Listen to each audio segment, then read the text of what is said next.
Halo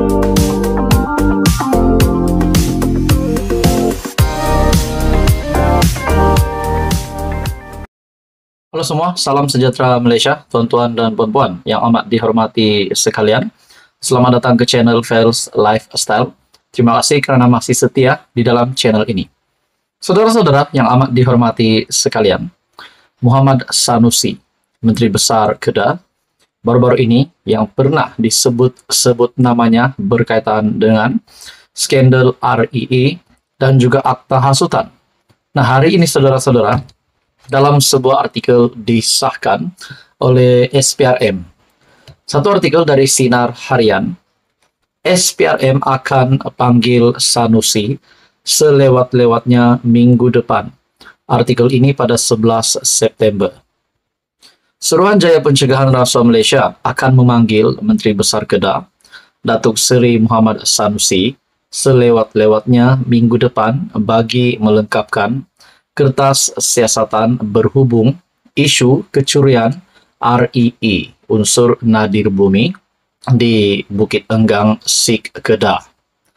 Ketua Pesuruhjaya SPRM sendiri, Tan Sri Azam Baki, berkata, siasatan tersebut sudah berada di peringkat akhir.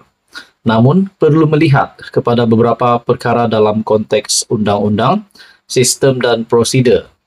Walaupun kami, SPRM, menyiasat mengenai rasuah dan salah guna kuasa, kami juga melihat kepada beberapa perkara dalam isu REE.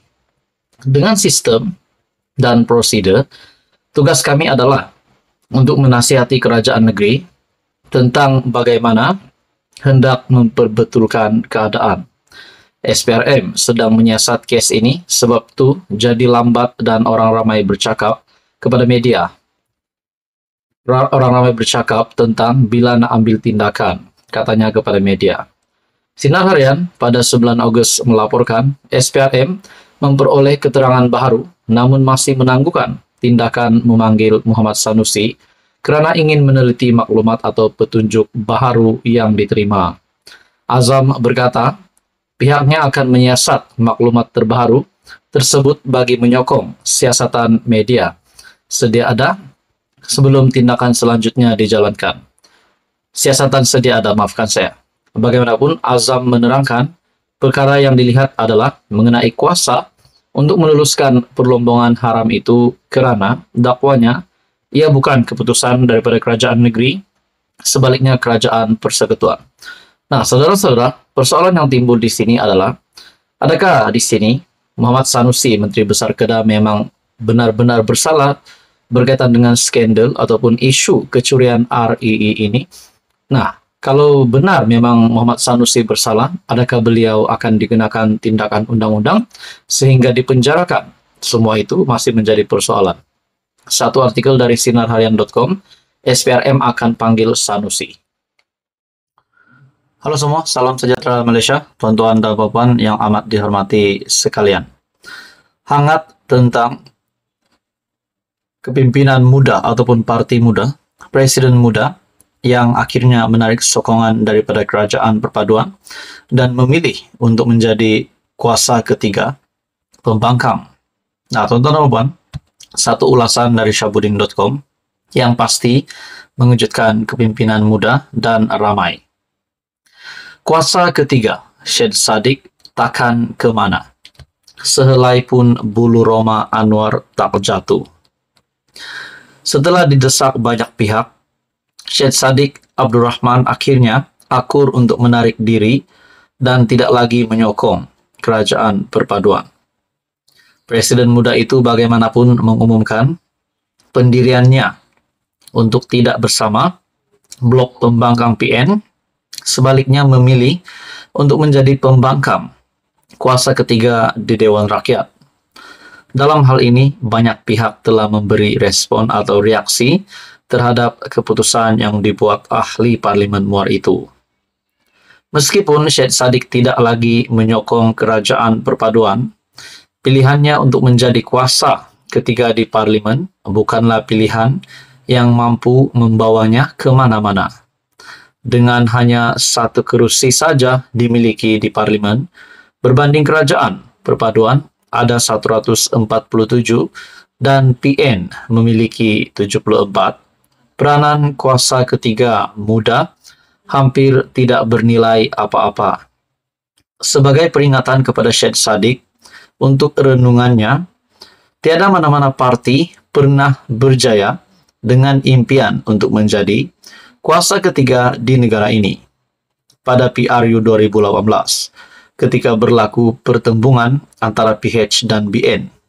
Ketika itu, PAS telah memilih untuk menjadi kuasa ketiga dengan harapan mampu menjadi penentu dalam pembentukan kerajaan. Impian PAS itu terbukti gagal di mana mereka hanya menang 18 kursi parlimen saja dan PH membentuk kerajaan tanpa pertolongan sesiapa. Pada PRU 2022 yang lalu, pejuang pimpinan Tun Mahathir Mohamad turut menjadi kuasa ketiga di sebalik PH, BN, dan PN saling bersaing untuk menjadi kerajaan. Pejuang bukan saja kalah semua kursi, malah hilang deposit di semua kursi yang ditandinginya. Apakah muda yang hanya ada satu kursi di Muar, itu pun menang pada PRU 15 lalu dengan bantuan, sokongan serta laluan diberi PH, merasakan dirinya lebih hebat daripada PAS dan pejuang dalam konteks berangan-angan sebagai kuasa ketiga. Sebelum nak bercita-cita mahu jadi kuasa ketiga, lebih baik Syed Saddiq tumpukan fikiran bagaimana untuk mudah mempertahankan lagi kerusi Muar pada PRU selepas ini, sambil memastikan kes mahkamahnya tidak sampai menghumbannya ke penjara. Di waktu yang sama, tiada majoriti 2/3 di parlimen akibat penarikan sokongan Syed Saddiq itu sebenarnya juga tidak memberi kesan apa-apa kesan kepada kerajaan perpaduan. Tiada apa-apa yang terganggu dalam pentadbiran seharian kerajaan. Bahkan, kelulusan RUU di parlimen hanya memerlukan undi majoriti melalui undian belah bahagi, bukan sokongan 2/3 ahli parlimen. Lebih daripada itu, majoriti 2/3 sudah tidak dimiliki oleh mana-mana Perdana Menteri dan kerajaan sejak tahun 2008 lagi. Di banyak negara dunia pula, kerajaan yang memiliki majoriti 2/3 hanya boleh dibilang dengan jari saja. Jadi, tak jatuh walau sehelai bulu Roma Anwar pun dengan ketiadaan majoriti 2/3 akibat tindakan Syed Saddiq itu.